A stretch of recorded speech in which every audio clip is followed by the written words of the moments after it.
तारीख नोट कर लीजिए 23 अप्रैल 2026। पश्चिम बंगाल की 152 सीटों पर पहले चरण का मतदान होने जा रहा है, लेकिन इस बार चुनाव की हलचल से ज़्यादा चर्चा इस चुनाव की सुरक्षा की है। कोलकाता के साल्ट लेक की सिटी में हुई एक हाई लेवल की मीटिंग ने साफ कर दिया है कि इस बार का चुनाव कोई आम चुनाव नहीं, बल्कि एक अभेद किले की तरह होगा।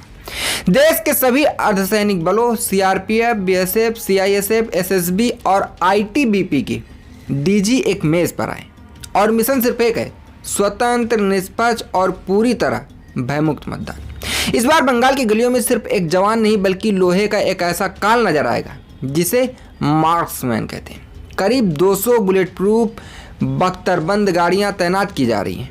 ये मार्क्समैन कोई मामूली गाड़ियां नहीं है। इनका ढांचा मजबूत स्टील से बना है, जिस पर AK-47 की गोलियों का भी कोई असर नहीं होता।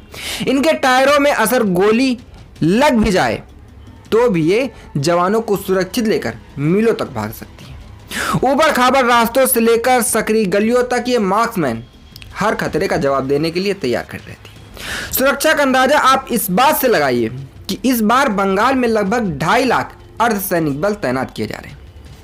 इतिहास में पहली बार इतनी बड़ी संख्या में फौज बुलाई गई है, लेकिन असली ताकत सिर्फ संख्या में नहीं, बल्कि उन 200 कंपनियों में है जिनमें जाबाज महिला कमांडो शामिल है। इन महिला कमांडो को विशेष तौर पर 5 दिनों की सख्त ट्रेनिंग दी गई है ताकि वह बंगाल के संवेदनशील इलाकों में मोर्चा संभाल सके।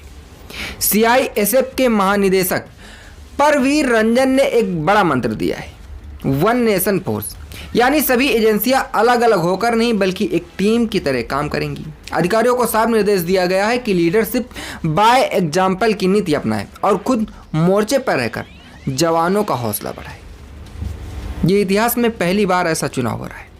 हर जवान के हाथ में एक चुनाव ड्यूटी हैंडबुक होगी ताकि हर कदम कानून और चुनाव आयोग के नियमों के दायरे में हो। लेकिन इस बार की राजनीति सिर्फ वोटिंग के दिन तक सीमित नहीं है। चुनाव आयोग ने 2021 की उन कड़वी यादों से सबक लिया है जब मतदान खत्म होने के बाद बंगाल में हिंसा भड़क उठी थी। उस वक्त की NHRC रिपोर्ट ने दुनिया को चौंका दिया था। इसलिए 2026 में इतिहास खुद को न दोहराए, इसके लिए एक मास्टर प्लान बनाया गया है। अब फैसला ये हुआ है कि वोटिंग खत्म होने के बाद भी 500 से अधिक अर्धसैनिक बलों की कंपनियां बंगाल नहीं छोड़ेंगी।